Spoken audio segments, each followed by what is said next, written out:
Oi, a som, teste, testando o som. Aleluia.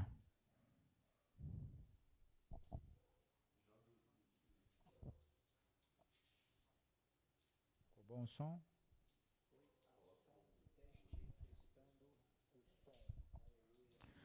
Amém, amém, amém, amém, amém. Vamos lá, vamos nos esforçar aqui para conseguirmos chegar.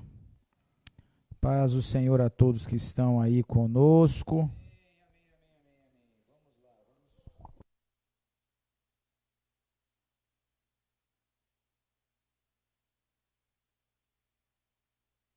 Glória a Jesus, glória a Jesus. Vamos lá.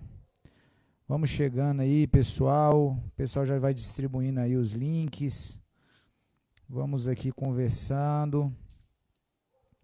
Deixa eu chamar aqui uma galera. Maravilha. Ok. Fábio Arnaldi está assistindo. Está assistindo, Fábio Arnaldi? Divulgaram no grupo aí?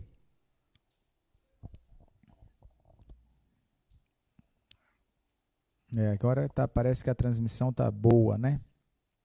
Ok. Tá as questões técnicas aí que nos dificultaram aqui um pouco. E aí eu queria, você que está nos acompanhando aí, tá? Vai compartilhando conosco de onde você está falando, para que a gente possa ir percebendo a chegada de todos. Compartilhou no grupo da igreja aí? Já mandou lá? Então tá bom, o pessoal vai chegando aí. Ok, nós vamos dar continuidade ao estudo aqui que nós estamos fazendo sobre João, certo? E o processo da escatologia segundo João. E nesse ambiente aí nós recebemos uma carta, nesse processo, uma carta do pastor José Rodrigues, né? Para quem não conhece o pastor José Rodrigues, ele é o presidente de honra, é o fundador, né, da Missão Cristã Mundial. E o pastor José ele está com 82 anos de idade e ele tem aí tido uma experiência com o estudo da escatologia muito dedicado, bastante dedicado. E ele nos enviou uma carta, né? Ele estuda a escatologia já há muito tempo, e ele mandou uma carta pública, né? Divulgada aí para muitas pessoas em muitos lugares, trazendo uma palavra sobre esse tempo, sobre esse momento que nós estamos vivendo agora. E eu acho extremamente importante a gente falar sobre isso, já que estamos aqui falando sobre a escatologia. Então eu vou ler a carta aqui do pastor José. Eu quero ler aqui um pedaço dela, que tem muito a ver com aquilo que a gente está falando, né? Deixa eu ver aqui.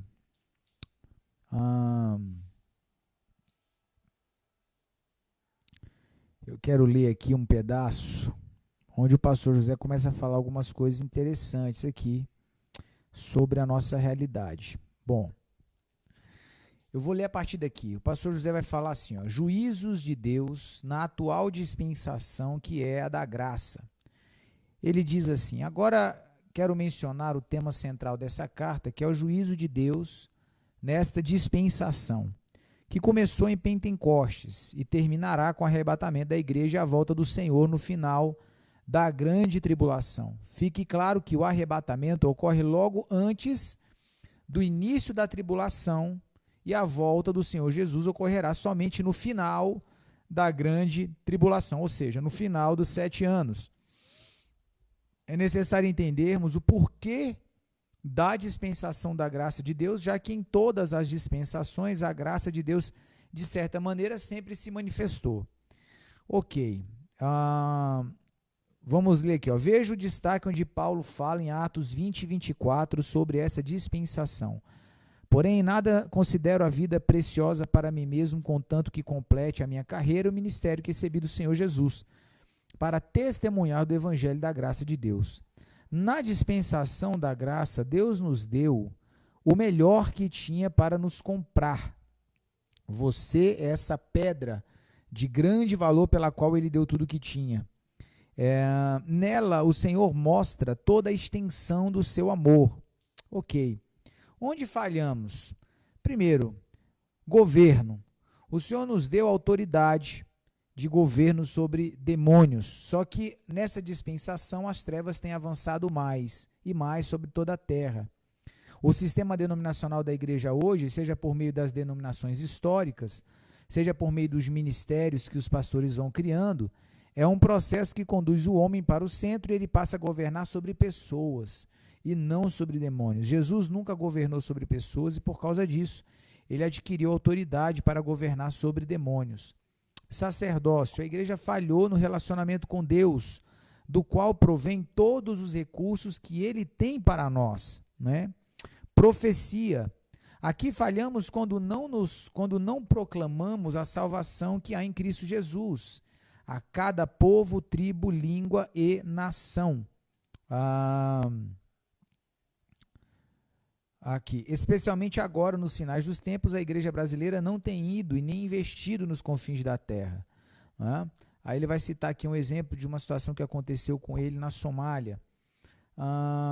E aqui, então, ele começa a falar algo sobre a questão do número 10, né? Sobre alguns aspectos. Ele vai dizer assim, mencionamos anteriormente que Noé foi o 10º patriarca, e no seu tempo Deus julgou toda a humanidade através do dilúvio. No final dessa dispensação, o Senhor nos disse que seria como nos dias de Noé. Isso é importante relembrar aqui. Agora, o juízo da dispensação da graça será feito através do fogo e não da água. Isso ocorrerá nos 3 anos e meio finais da grande tribulação, na qual todos os juízos estão ligados ao fogo. Guarde o conceito de que quando o Senhor veio pela primeira vez, ele veio como cordeiro, mas agora ele virá como juiz e com fogo, né? Essa referência bíblica fica bem clara lá na profecia de Malaquias, capítulo 3, dos versos 1 ao 5. Ok, voltemos ao... né? É o seguinte, no Salmo 90, escrito por Moisés, diz no versículo 10, os dias da nossa vida sobem a 70 anos, ou, havendo vigor, a 80. Neste caso, o melhor deles é canseiro e enfado, porque tudo passa rapidamente e nós voamos.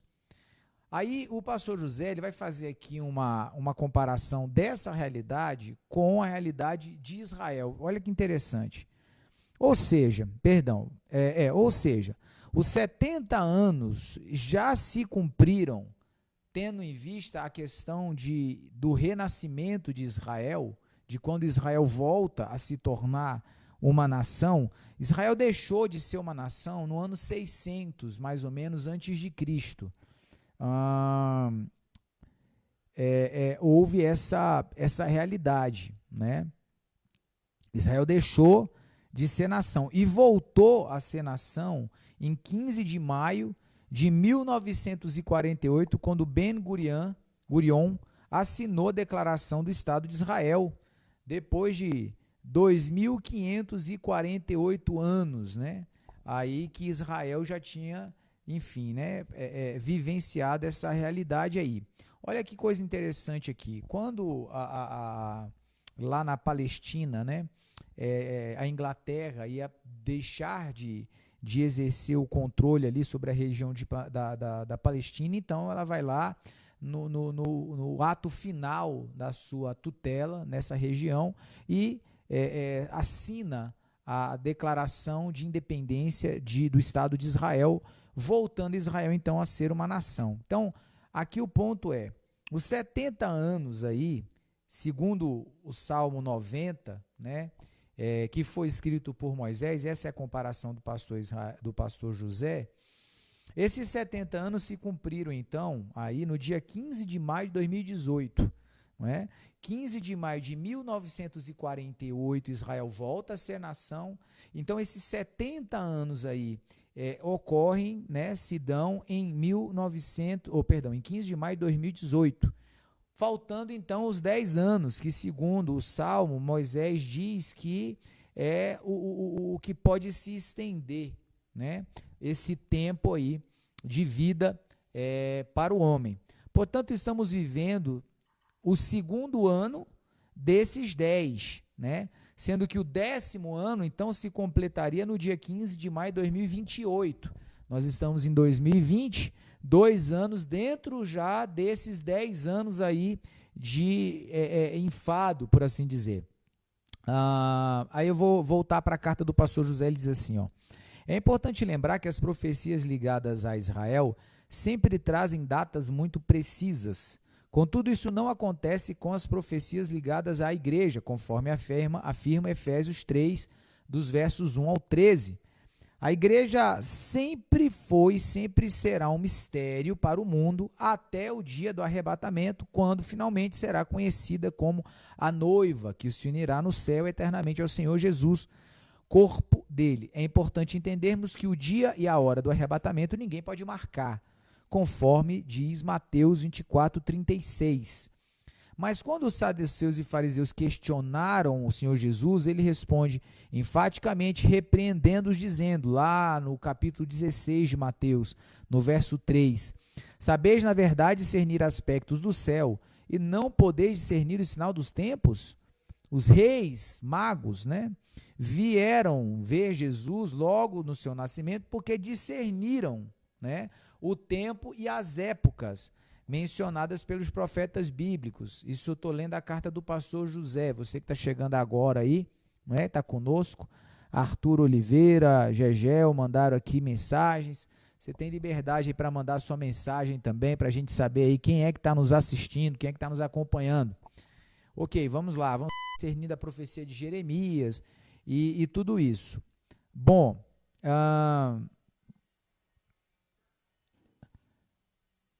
o ponto aqui, querido, do que a gente está querendo trazer com essa carta é um entendimento acerca desse tempo que nós estamos vivendo, né? Há um relógio de Deus, tá, girando, e coisas estão acontecendo na nossa realidade, aspectos estão acontecendo na nossa realidade, para nos conduzir a um entendimento acerca desse tempo que nós estamos vivendo. E o aspecto central da carta que o pastor José envia é nos deixar claro e evidenciado que a vinda de Jesus, ela é eminente, ela é extremamente eminente, ela está muito perto de acontecer, muito perto de acontecer. E, segundo aqui o que ele está defendendo, Israel, e é o que a gente acredita também, Israel, ele é o relógio de Deus, né? É o que nos conduz dentro dessa perspectiva de revelação e de entendimento sobre o tempo do fim. E a igreja, ela caminha dentro desse andamento aí, caminha dentro dessa alusão do que está acontecendo com Israel, ok? E com isso, algumas coisas ficam claras para nós. Quando a gente observa o que Deus está profetizando sobre Israel, sabe, entendendo que o tempo deles está voltando, porque o tempo vai voltar para Israel, e a igreja não vai estar mais aqui. A gente já falou disso nos outros vídeos, né, sobre esse tempo onde Israel está aí, onde a dispensação da graça está fluindo. Nós estamos vivendo um hiato profético, onde a igreja está se manifestando, e vai chegar o tempo que a igreja vai subir, e nós vamos ver na terra, então, os holofotes voltados para a realidade de Israel. Aí o pastor José colocou aqui para a gente poder finalizar aqui o comentário em cima de alguns pontos da carta, algo interessante aqui, ó. 2 fatos mostram o início do fim da dispensação da graça de Deus. Ele vai nos dizer aqui assim, ó, no dia 8 de fevereiro de 2020, houve uma explosão no universo, usando diferentes telescópios que operavam em diferentes comprimentos de ondas. Os astrônomos descobriram aquela que é considerada atualmente a maior explosão já detectada no universo depois do Big Bang. A explosão aconteceu no aglomerado de galáxias Ophiuchus, localizado a 390 milhões de anos-luz de distância da Terra, foi causado por um buraco negro que abriu uma cavidade no plasma equivalente a 15 vezes o tamanho da Via Láctea. Tá? E ações como essa, aspectos como esses aí, são descritos, né, são alertados pelo próprio Senhor Jesus ali em Lucas, no capítulo 21, no verso 25. O Covid-19, né, o coronavírus, tornou-se conhecido, aqui também, leitura da carta do pastor José, cerca de 2 meses atrás, e hoje alcança quase todos os países da Terra. As dores de parto começaram. Esses dois fatos falam da primeira contração, do começo do julgamento de Deus, primeiramente sobre a igreja e depois sobre os judeus, e finalmente sobre todos os habitantes do mundo. Quando acontecerá o arrebatamento? Ninguém sabe. Contudo, temos uma indicação importantíssima, que são os 10 anos a mais que o Senhor está dando ao povo judeu, mencionado por Moisés no Salmo 90, no verso 10. Conforme 2 Tessalonicenses 2, a igreja que será arrebatada terá que reconhecer o anticristo por revelação e especialmente pelos fatos históricos que comprovarão que aquele é o anticristo. Essa repentina destruição que Paulo fala já começou com a Covid-19, que está trazendo profundas transformações na humanidade, inclusive a cooperação entre nações para vencer o vírus. Contudo, lembro que a Covid-19 é apenas o começo. Quando o Senhor levar os seus escolhidos, o mundo entrará em confusão e o anticristo fará um pacto com Israel. O dia da assinatura desse pacto marcará os primeiros 3 anos e meio da tribulação, é a época em que o anticristo iniciará o seu governo mundial, né? Nós já falamos sobre esse marco do início dessa atividade do anticristo, quando nós falamos sobre os capítulos 6 e 7 da carta do Apocalipse. Hoje nós queremos comentar um pouco, iniciar o capítulo 8, daqui a pouquinho, né? A gente vai começar. Então, ok, ao final dos primeiros 3 anos e meio, o anticristo se assentará em um trono e será adorado como Deus por todo mundo. Esse é o tempo chamado propriamente de grande tribulação. É nesse período que o Senhor queimará toda a terra, como fez com Sodoma e Gomorra. Então, aqui ele faz um resumo bem legal sobre o processo das coisas. Primeiro, ele vai dizer assim, o arrebatamento da igreja marca o fim dessa dispensação. Então, o arrebatamento da igreja, quando a igreja for tirada da terra, marca, então, o fim da dispensação da graça, ok? Esse é o ponto que marca, né, o ponto final da dispensação da graça. A assinatura do pacto do anticristo com Israel marca o dia 1 da grande tribulação. Então, quando a tribulação começa? Quando os 7 anos finais, a última semana de Daniel começa, no dia que o anticristo assinar esse pacto, ok? Com o povo de Israel.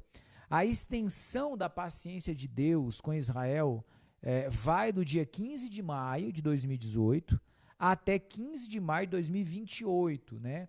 Que são, então, os 10 anos, né, que Moisés vai falar lá no Salmo 90, como o período em que esse prolongamento da vida, ok? Vislumbrando aí um passo de paciência da parte do Senhor.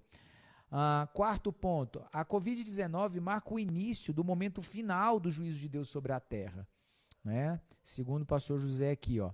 Quinto ponto, a repentina destruição que Paulo fala em 1 Tessalonicenses 5:3 veio através do Covid-19, né?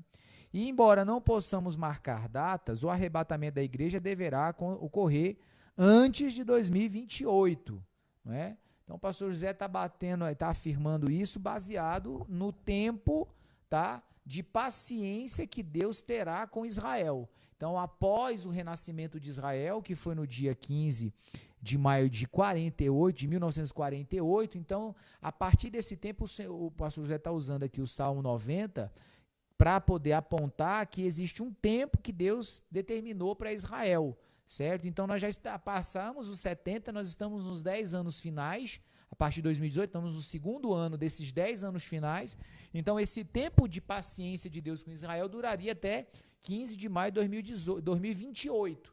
Então, a igreja ela vai ser arrebatada antes desse período a terminar, né? No final desse período de paciência aí que Deus tenha com Israel, né? Porque ao final desse período aí vai começar, então, esse processo da ação do anticristo. O ponto 7, o arrebatamento ocorre em duas fases, tá? Na primeira fase, sobem aqueles que estarão preparados para fazerem parte do corpo de Cristo. E isso ocorre logo antes do começo da tribulação. Estes farão parte do corpo de Cristo na eternidade, tá? E a segunda fase do arrebatamento ocorre no meio da tribulação. Nessa fase sobem os crentes de todas as épocas e aqueles que morreram pela perseguição do anticristo nos 3 anos e meio da tribulação. Esses serão as testemunhas e os convidados para as bodas. Nós vimos isso quando a gente falou ali sobre aquele grupo de pessoas, né, lá do capítulo 7, do verso 14 do livro de Apocalipse. Então, esse pessoal aí são todos aqueles que não alcançaram a condição de noiva, né? Não se prepararam para ser noiva. Então, tem muita gente que vai subir nesse período aí, só que eles não sobem mais para casar, eles sobem como convidados, segundo a gente falou a respeito da parábola de Mateus 22, dos convidados, né? Aqueles que os servos do rei partiram para chamar, enfim. Então, aqui está muito claro, né? Há uma clareza fora do comum, tá? Sobre toda essa realidade aqui que se aponta. Ok.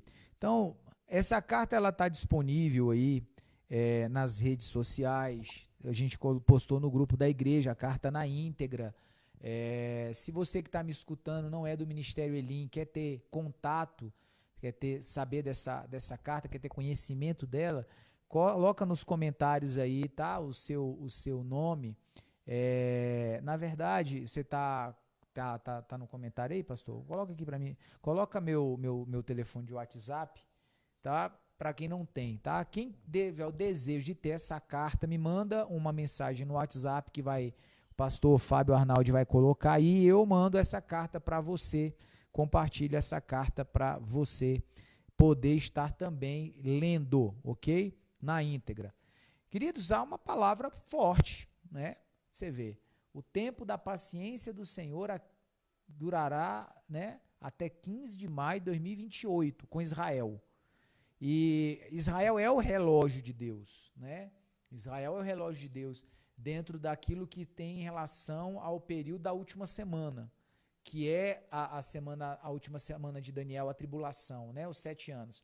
A igreja ela vive num hiato profético e a gente busca uma referência com a realidade do que Deus está fazendo lá com Israel, para que a gente possa ter aí um entendimento, um discernimento sobre o nosso tempo como igreja. Então, a partir dessa fase de Deus com Israel, a gente tem noção de quando que o nosso tempo acaba, porque quando a história voltar para a realidade a ser tratada com Israel, ok? Então quer dizer que a igreja, o tempo dela acabou. Muitas pessoas, né, que estão hoje, nossos dias, que não estão se preparando para o casamento e vierem a morrer, elas não são arrebatadas no primeiro trem, né, que o pastor José gosta de citar. Entenda que o arrebatamento que vem antes da tribulação é só para aqueles que se prepararam para o casamento. É só para aqueles que... Por que que lá em Apocalipse vai nos informar que as vestes da noiva são os atos de justiça?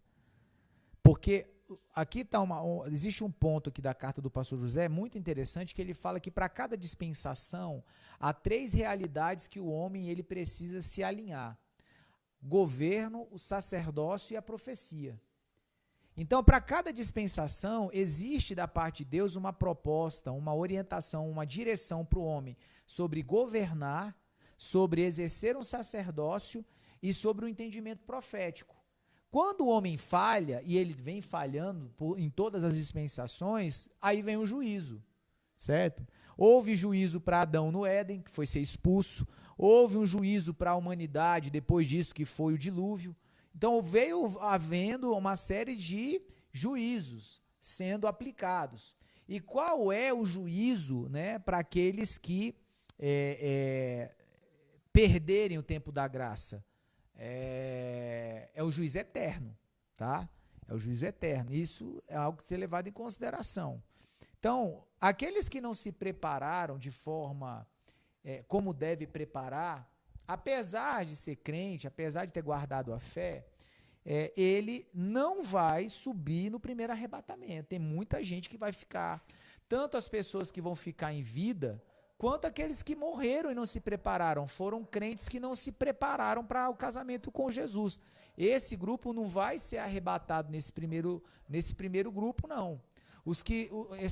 Como a gente vê lá em Mateus, lá no Apocalipse 7, lá no Apocalipse 7,14, e esses são os convidados. Eles não vão ter o mesmo prêmio que a igreja, que a noiva. Eles não vão ter a mesma herança, eles não vão ter a mesma condição, essa mesma perspectiva, tá? Vão para o céu? Vão para o céu, mas não vai ter a mesma herança, não vai ter o mesmo prêmio, não vai ter a mesma recompensa, tronos, não vai ter. Isso foi preparado para aqueles que venceram, para aqueles que ficaram firmes e se prepararam e fazem parte do primeiro arrebatamento, tá? Ali, inicial. Ok. Tendo dito isso aí, a gente vai avançar aqui. Você quer fazer algum comentário sobre essa primeira parte aqui, pastor da carta? Alguma coisa aí, tranquilo? Tem uma pergunta aqui do Rafael Costa. Ele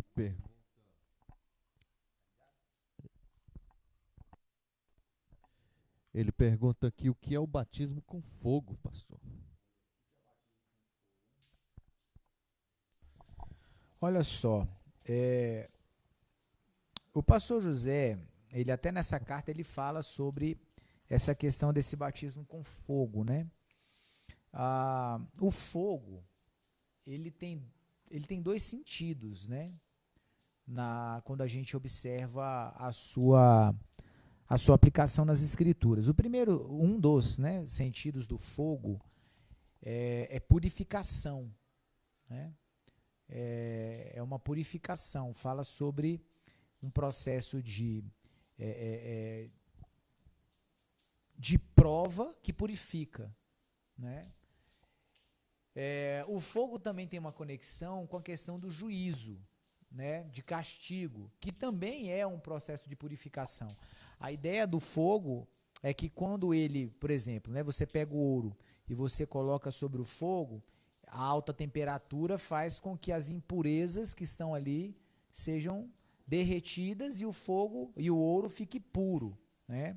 Então tem esse sentido que para mim é um sentido mais intenso.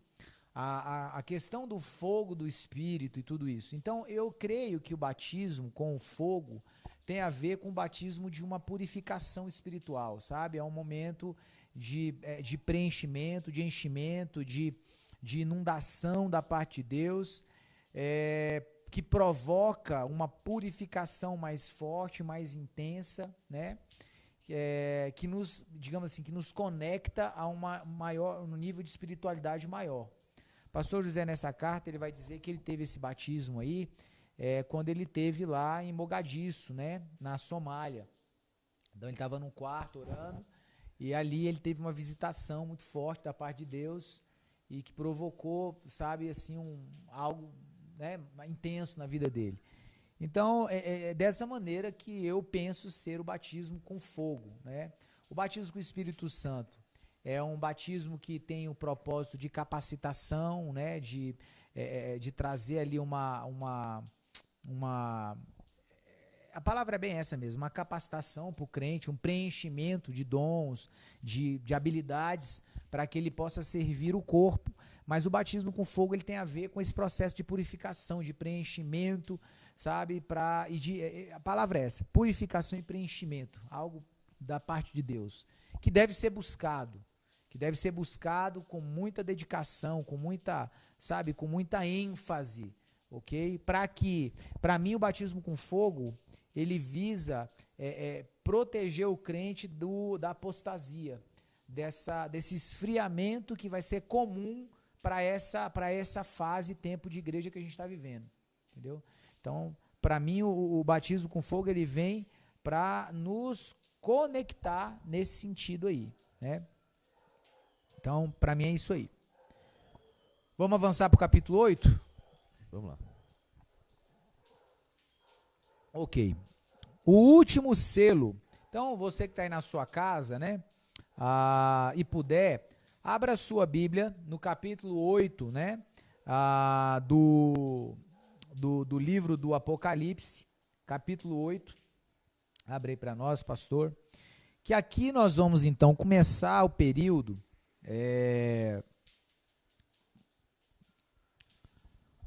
um período que é entendido como o período da grande tribulação, ou seja, a segunda etapa, a segunda metade dos 7 anos. Então, os 6 e os 7 seria ali os primeiros 3 anos e meio, tá? Desses 7 anos. E o capítulo 8 em diante seria o segundo período, tá? A segunda etapa de 3 anos e meio. Então, no capítulo 8, o 7º selo desencadeia 7 trombetas, tá? E as 4 primeiras trombetas, né? A terra é afligida pela mão de Deus. E os homens sofrem muito por meio de muitos fenômenos da natureza. Porque o 7º selo, então, ele vai desatar a segunda parte da tribulação. A abertura do 7º selo está ligada com o tocar de 7 trombetas. Quando se abriu o 7º selo no céu, houve meia hora de silêncio. Esse gesto demonstra o temor pelas coisas que viriam, né? Essa cena nos faz, então, refletir sobre a consideração do profeta Abacuque, lá na profecia do capítulo 2, do verso 20 do seu livro, que diz: o Senhor, porém, está no seu santo templo, cale-se diante dele toda a terra. Então, esse período aqui, esse silêncio que vai ser feito no céu, ele remonta esse sentimento de temor, porque nos últimos 3 anos e meio será realmente quando Deus irá ali trazer o juízo dele de uma forma forte sobre os habitantes da terra que aqui estiverem. Os salvos preveem os acontecimentos que virão sobre a terra. Estarão convictos de que chegou a hora da ira de Deus que será derramada sobre os desobedientes. Biblicamente, as trombetas eram tocadas antes de alguém ou o juízo serem executados, né? A gente vai ver, por exemplo, lá em Josué, capítulo 6, verso 13, diz assim: e sucedeu que na 7ª vez, quando os sacerdotes tocavam as trombetas, disse Josué ao povo: gritai, porque o Senhor vos entregou a cidade, né? Na conquista de Jericó. 7 anjos que estão diante de Deus são mencionados para executar o juízo de Deus sobre a terra. A um dos anjos que estava junto ao altar foi dado muito incenso com a oração dos santos. O que a gente conclui aqui? Concluímos com um entendimento claro sobre o valor e a importância da oração, né? Pois um dia elas serão respondidas. Então, há um cálice, né, se enchendo, né, com o incenso da oração que é feita. Aqui entra uma verdade muito importante, eu penso, e relevante, que é o entendimento nosso, muitas vezes que a gente pensa que as injustiças vividas aqui, as injustiças passadas aqui, elas não estão sendo percebidas pelo Senhor, né? Não estão sendo discernidas, mas não é verdade. Todas as orações, elas estão chegando diante de Deus. Todas elas estão chegando lá. E vai chegar o dia, como está escrito aqui, ó, que elas vão ser respondidas, né? Todo o clamor. Deus precisa das nossas orações para cumprir o seu santo e justo juízo sobre a terra, né? A igreja deve clamar pelo quê? Por salvação, por justiça, por juízo, né? As orações, elas serão misturadas com o fogo do altar e serão atiradas sobre a terra. Essas orações, elas vão afetar toda a estrutura da terra. Aqui diz que houve trovões, vozes, relâmpagos, terremotos. Então, vai ser algo interessante, né? Então, aqui, ok. As 7 trombetas são o segundo estágio da ira de Deus, na metade aí da tribulação, ou aquilo que nós chamamos da grande tribulação. A primeira trombeta, lê para nós aí, pastor Zait, a primeira trombeta dos versos 7, verso 7, né? No capítulo 8. O primeiro anjo tocou a sua trombeta e ocorreu grande precipitação de granizo e fogo misturado com sangue, os quais foram lançados sobre a terra. E assim 1/3 de toda a terra foi queimado, e também 1/3 das árvores e toda a relva verde existente. Então aqui nós temos a saraivada de fogo, né? Granizo com sangue, como nunca houve sobre a terra, né? A segunda trombeta agora. O segundo anjo tocou a sua trombeta, e algo como uma enorme montanha ardendo em chamas foi arremessada sobre o mar. Por esse motivo, 1/3 do mar transformou-se em sangue, e morreu a 1/3 parte das criaturas que vivem no mar, e 1/3 de todas as embarcações foram destruídas. Aqui uma grande montanha. Essa expressão, ela nos sugere aí um grande meteoro, né? Essa expressão montanha, ela dá a entender que o meteoro, né, com dimensões aí incalculáveis, né, vai ser atirada, né, e aí colocando a ermo a 1/3 parte dos animais marinhos, né? A terceira trombeta, pastor. Sim, pode ir. Enquanto a primeira trombeta, né, aparenta ser meteoritos, né, pequenos pedaços que atravessam a atmosfera ardendo em fogo, essa segunda trombeta já é um grande meteoro, né, atingindo o mar. Verdade. A terceira trombeta. Só segura um pouquinho que eu achei um comentário interessante aqui, ó. A Elvinha Prazeres, graça e paz, Elvinha. Ela disse assim: o que eu devo saber para me preparar para o primeiro arrebatamento, ou seja, ser a noiva de Cristo? Que pergunta maravilhosa essa, hein? Excelente pergunta. Jesus, ele disse, Elvinha, e todos os demais irmãos, lá em Lucas 9:23, ele nos deixa uma passagem mostrando sobre o que nós deveríamos ter para que pudéssemos segui-lo, porque é esse o chamamento que ele tem para nós. Então o Senhor, ele fala sobre duas coisas. Ele diz: olha, aquele que quiser vir após mim tem que negar a si mesmo e tem que tomar a sua cruz todo dia. Esses dois pontos aqui seriam os pontos, os dois pontos aí principais para que a gente esteja preparado ou nos preparando para esse arrebatamento. Hoje, o que a gente mais vê sendo difundido dentro da perspectiva teológica, Elvinha, e aí eu até sugiro você a assistir a transmissão que nós fizemos ontem no culto. Ontem o culto foi transmitido por qual plataforma? Pelo Face? Foi da igreja? Hã? Foi da igreja? Então, no Facebook aqui do Ministério Elim de Samambaia, Elim Samambaia, você pode colocar no Facebook. O culto do domingo passado, nós falamos sobre exatamente sobre esse aspecto da questão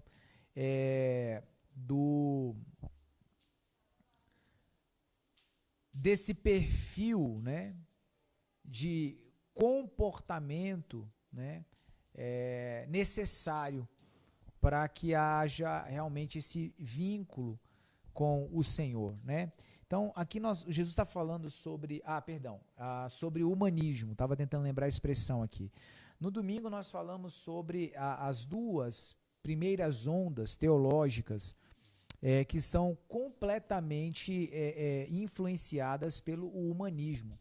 O humanismo hoje ele tem servido como a plataforma de destruição da igreja para que ela possa realmente estar se preparando para subir. Então, hoje o que a gente mais vê dentro das pregações, dentro das plataformas de gestão, de governo de igreja, tudo centrado no homem.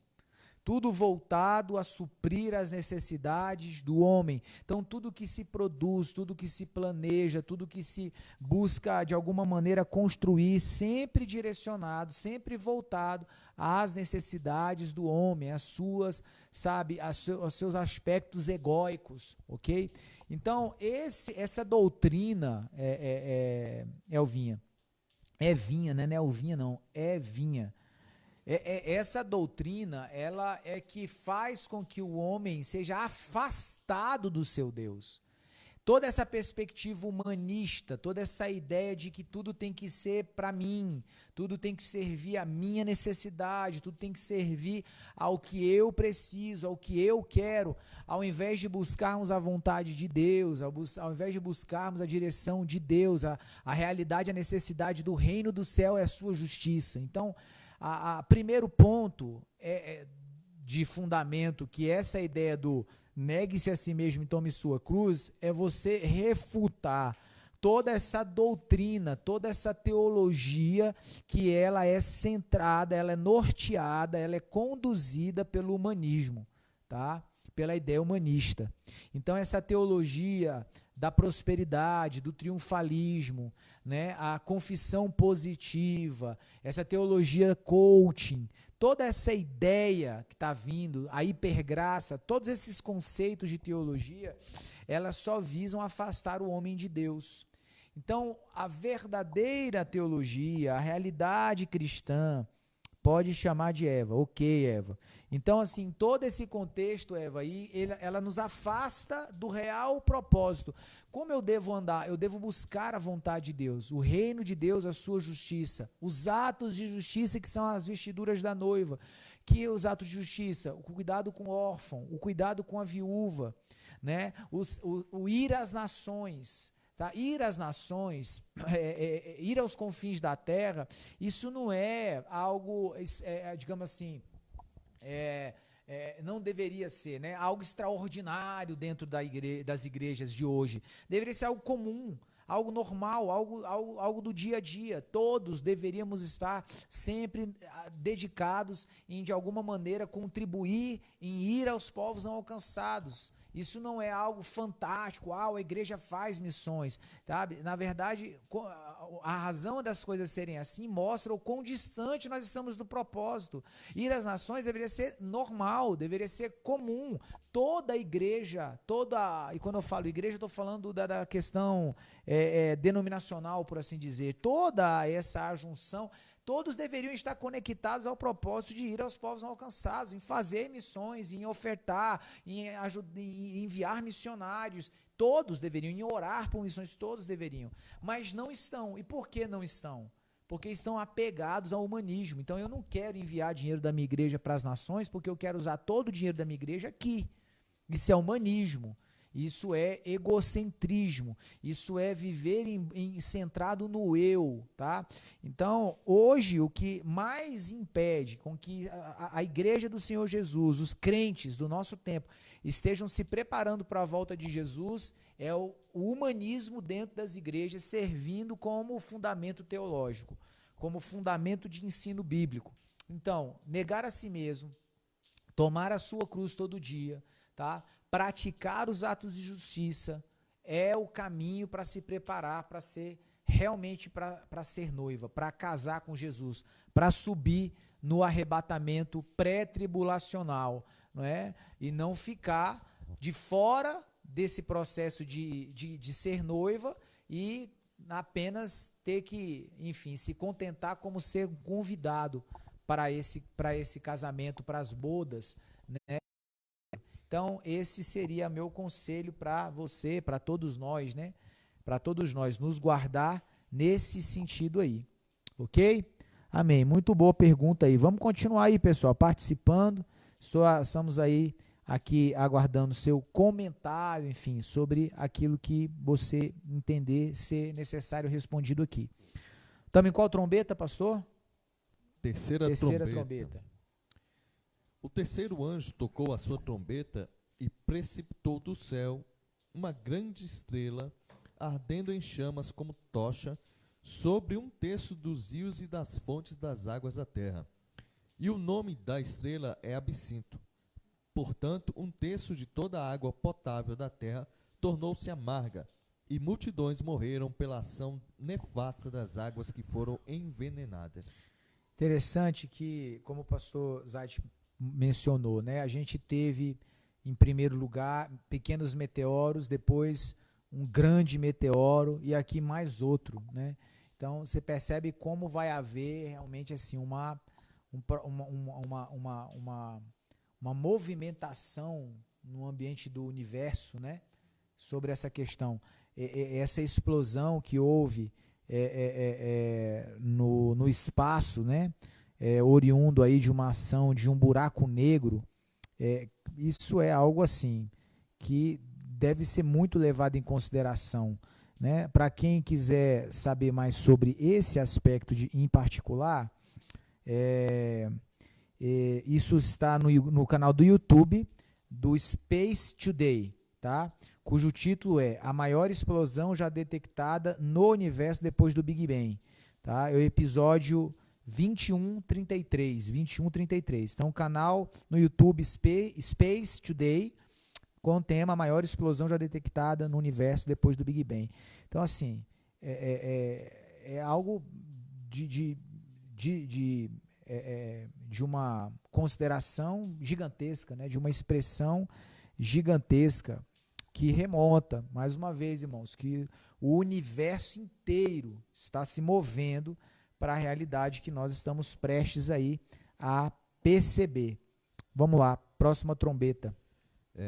O quarto anjo tocou a sua trombeta e um terço do sol foi ferido, bem como a terça parte da lua e das estrelas, de maneira que um terço deles se escureceu completamente. Assim, um terço do dia ficou sem luz e também um terço da noite. Então, olha só, né? A terra estará em densas trevas, né?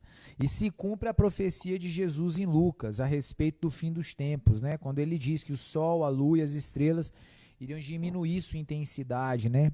Uma terça parte. Então, aqui na quarta trombeta, nós vemos essa ação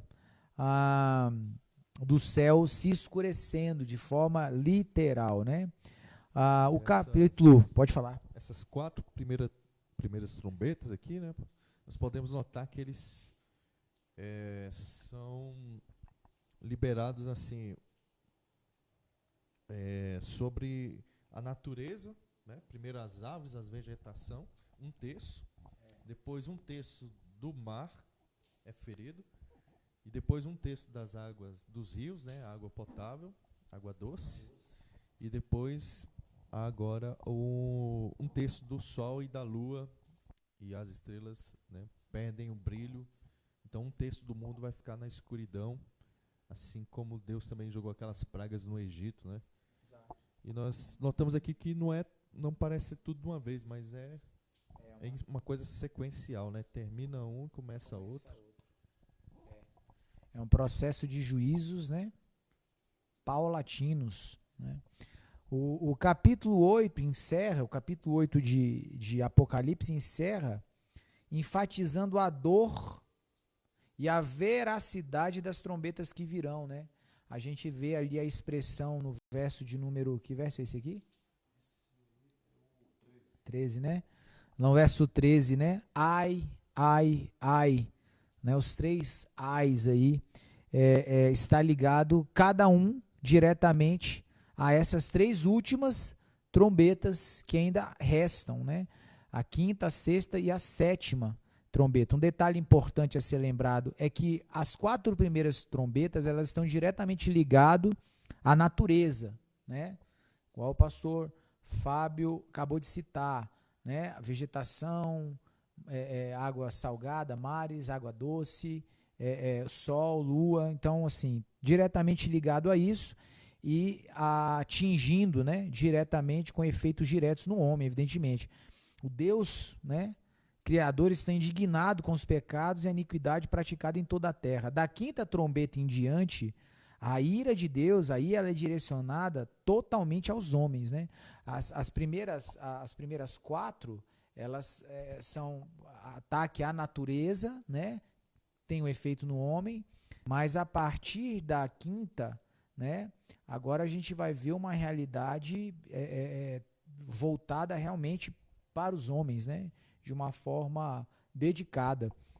A punição agora na parte moral do homem, na parte né? moral, na parte moral, exatamente isso aí, não é? Lê para nós aí então, pastor, a 5ª trombeta. A 5ª trombeta vai estar aqui, não, aqui é 6ª, é 5ª, né? Pode ler tudo o texto. Então o 5º anjo soou a trombeta e observei uma estrela que havia caído do céu sobre a terra. Àquela estrela foi entregue a chave do poço do abismo. Assim que ela cobriu o poço do abismo, subiu dela fumaça como de uma colossal fornalha. O sol e o céu escureceram com a fuligem que saía do abismo.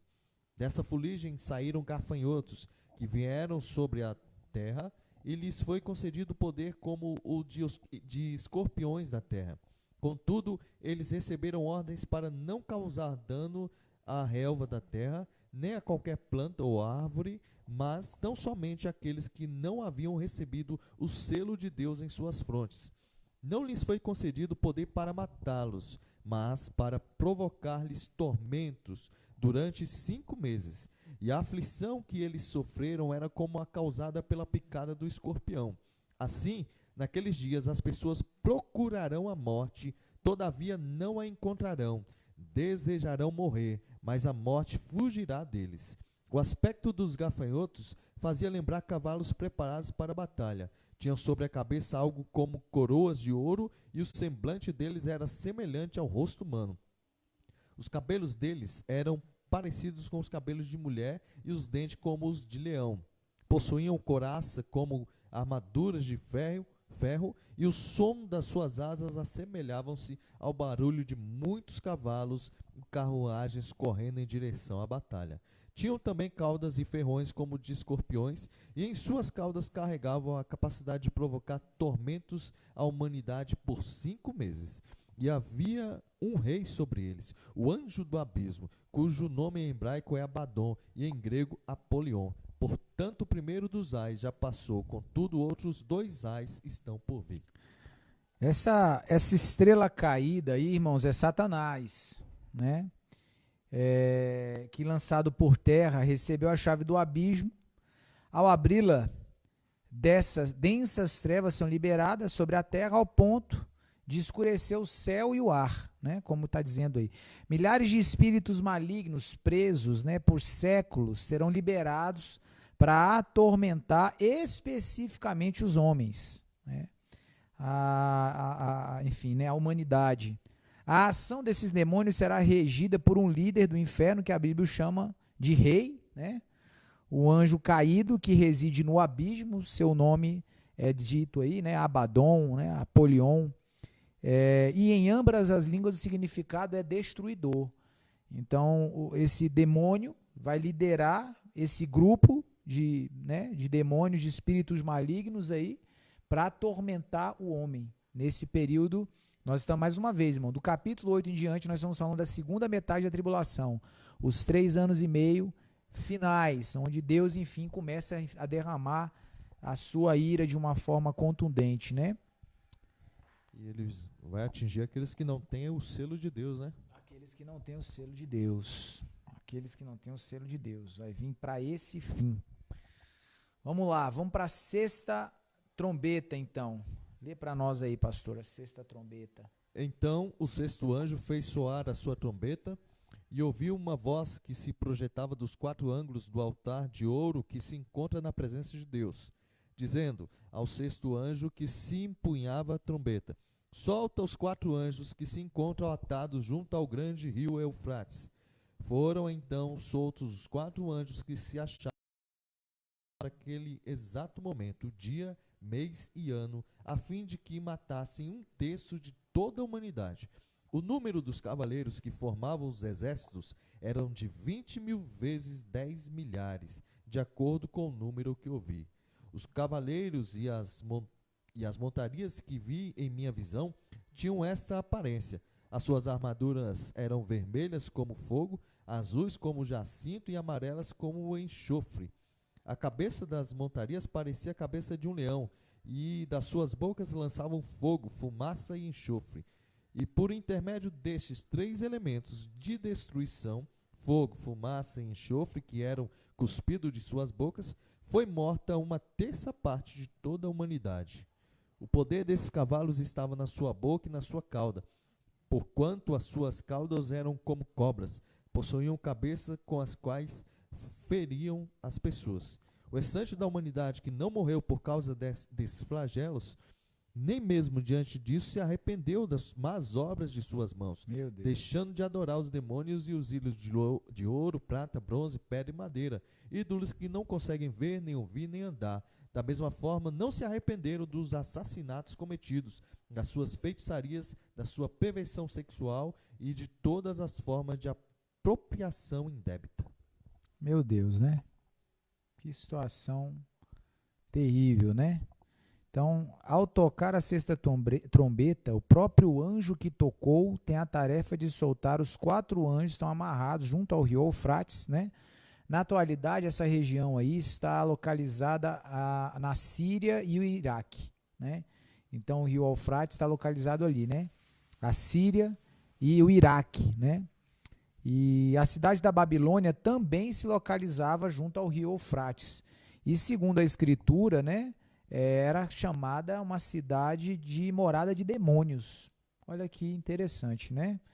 Lá em Apocalipse 18:2, né? A gente ainda vai estudar isso mais à frente, mas lá está dizendo assim: caiu a grande Babilônia e se tornou morada de demônios, covil de toda espécie de espírito imundo, esconderijo de todo gênero de ave imunda e detestável, né? A Síria, né? Aqui é a Babilônia, né? A região é da Síria, né? Região da Síria e o Iraque ali, né? Alguns estudiosos dizem que talvez o reinado do anticristo seja lá. Seja dali, né? Ele reconstrua, né, essa região. E hoje nós vemos a Síria totalmente devastada, destruída, sendo partilhada por outros países, né? É verdade. Judas 6 fala sobre esses anjos, né? Os quais são extremamente maus e corruptos, ao ponto de serem aprisionados separadamente, né?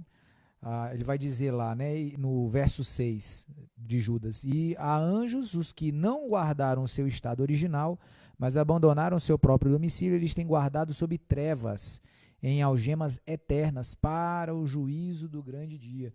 Então, assim, alguns se confundem, porque aqui a Bíblia nos informa que existem alguns demônios que estão aprisionados, mas não é Satanás, tá? Satanás ele só vai ser preso no final da tribulação. Quando inicia-se o milênio, ele vai ficar preso durante 1000 anos. Até esse momento, Satanás está solto. Mas existem demônios que estão presos, sim, de fato, e são demônios terríveis, inclusive, como o Judas nos pontua aqui, né? Que vão ser soltos nesse ponto agora. né? Esses anjos eles foram guardados para uma tarefa específica. A expressão hora, dia, mês e ano, né, citado aqui, nos mostra isso, né, que Deus ele está no controle de tudo. Ele sabia e estão lá. Diferente dos demônios anteriores, que iriam apenas torturar, né, de alguma maneira, estes não, eles têm a missão de matar. E vão matar a terça parte dos homens, né? Continuando esse processo aí de... E aqui diz que o número deles, né, em outra versão diz que são 200 milhões de demônios que vão 200 milhões. sair desses abismos aí para É. fazer essa morte. E numa hora marcada, né? Dia, hora, meio. mostrando assim, né? O que eu acho interessante disso aí é o controle de Deus, né? Deus no controle, né? Eles estão presos, eles vão servir a um propósito, né, final, que é exatamente esse tempo do fim, onde ali vai ser de fato, enfim, né, realizado tudo isso aí. Então, 200 milhões, né? Meu Deus, é muita coisa, né? Muita coisa. Então, nós vamos fazer uma pausa aqui, irmãos, com o nosso Café com Palavra, no capítulo 9, tá? Nós vamos voltar amanhã, e amanhã nós vamos voltar do capítulo 10, ok? Com o nosso momento de estudo aqui da escatologia bíblica, ok? Então, assim, o grande objetivo disso tudo é fazer você realmente entender que precisamos nos preparar. Precisamos estar prontos, porque o dia está muito próximo. E você está percebendo aqui como tudo isso, ok, vai ter de fato uma realidade de juízo severo da parte de Deus, merecido, não é? Porque o Senhor ele está sendo paciente e misericordioso. E você vê, né, que mesmo depois de tudo isso, mesmo depois de todos esses males, a terça parte da natureza, né, da relva, a terça parte dos animais do mar, a terça parte do oceano, a terça parte da água dos lagos, né, da água doce, a terça parte da luminosidade do sol, da lua, das estrelas, a terça parte dos homens morrendo. Então, assim, mesmo depois de tudo isso, o homem ainda continua com seu coração duro, sabe, não quebrantado, não disposto a se arrepender. Então, é realmente algo triste, mas real. Então, para nós, o que nos resta é, de fato, o sentimento e o desejo de nos guardar, né, para sermos alvos, né, alcançados pela salvação. Ok, queridos? Que Deus possa abençoar a sua vida grandemente, derramar graça, unção sobre a sua vida, ok? Deixa eu fazer uma nota importante aqui.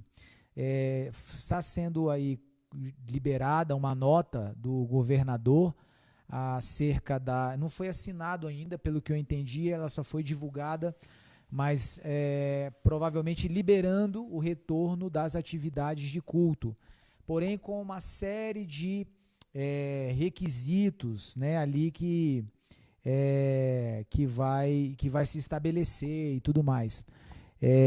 O pessoal está perguntando aqui o endereço, já estão colocando, viu, Edna, vai divulgar aí já. Sobre a hora. O horário para começar às 4 horas, irmão, só que a gente está tendo algumas dificuldades técnicas para poder começar. Então, amanhã nós vamos nos esforçar ao máximo para começar às 4 horas da tarde. A gente vai tentar ver se o senhor consegue se organizar mais cedo aqui, para nós começarmos a nossa gravação aqui às 16 horas em ponto. Sobre a questão da plataforma, a gente estava desejoso de operar através do YouTube, mas, como eu disse, estamos tendo alguns desafios aqui, vamos buscar resolver. Então, assim, eu peço que você fique atento, ok? Se não for pelo canal Elim Samambaia, YouTube ou Facebook, vai ser aqui pelo meu canal mesmo aqui da minha rede social. Mas você pode ficar atento no meu Facebook, porque eu vou colocar o link lá. Então, se não for aqui pelo meu canal no Facebook, tá? Eu vou postar o canal que a gente vai estar usando. Então, assim que começar a transmissão, eu vou postar na minha linha do tempo, no meu Facebook. Então, é só você ficar no meu Facebook, às 16 horas. Se não estiver sendo aqui a live, lá vai estar o link. Ou para o YouTube, ou para o YouTube do Ministério Elim, ok? Então, você não tem como não perder, não tem como deixar de assistir. É só ficar atento aí. E, voltando. Então, o Ibanez, governador, colocou, mas assim, uma série de normativas, né? Então, assim, a gente entendeu, querido, que as normativas que ali foram colocadas são muito complicadas de se realizar, né? Principalmente por causa de um medidor de temperatura que está exigindo lá, que é um medidor de temperatura infravermelho. Então, assim, que tem um valor muito alto e assim, é complicado adquirir esse tipo de equipamento. Então, assim, nós vamos manter os cultos online. Então, todo domingo, o Café com Palavra, ele acontece nós vamos de segunda a sexta-feira, das 4 até as 17. Hoje a gente está indo até 17 e um pouco mais, porque a gente já começou atrasado, mas é 1 hora de programa. Nosso programa tem 1 hora de duração. E os nossos cultos aos domingos, às 18 horas, tá? Também o mesmo esquema. Passou, onde é o culto, por onde é a transmissão? Fica atento ao meu canal no Facebook, aqui onde você está assistindo essa live, que eu vou colocar o link aqui. Então, 18 horas, só você ligar, colocar aqui, que eu vou estar colocando para você o link de onde será transmitido por qual plataforma, ok? Que Deus abençoe sua vida. Tem mais alguma pergunta aqui? Saudade do Senhor, pastor, te admiro. Júnior, amém, meu querido. Deus abençoe. Um abraço para você. Então é isso. Deus abençoe sua vida. Fique em paz. Prepare-se para a volta do Jesus, porque Ele está às portas. Amém? Um grande abraço.